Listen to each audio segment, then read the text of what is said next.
ঢাকায় বাংলাদেশের সুনামধন্য একটা পত্রিকা ডেইলি স্টার পত্রিকার যে নির্বাহী সম্পাদক তার বাসায় এক গৃহ শ্রমিককে খুন করা হয়েছে এবং পরিকল্পিতভাবে খুন।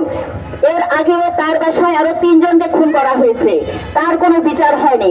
ফলে এই শ্রম মন্ত্রণালয়ের অধীনে এদেরকে অন্তর্ভুক্ত না করার কারণে এরা বিচার পায় না, এরা শাস্তি পায় না এবং এদের নিয়োগের কোনো নিরাপত্তা থাকে না, জীবনের কোনো নিরাপত্তা নেই।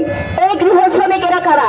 এরা চট্টগ্রাম শহর সহ সারা দেশে যারা যে পরিবারগুলোর প্রধান মানুষ হিসাবে তার মা কিংবা বোন, তারা এই পরিবারের দায়িত্ব নিচ্ছে।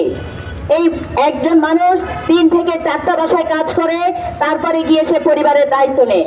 এবং আমাদের আরেকটা সংখ্যা, সর্বোচ্চ সংখ্যায় কাজ করে গার্মেন্টসে আমাদের নারী শ্রমিকেরা। সেখানে আমরা দেখি কিছুদিন আগে তারা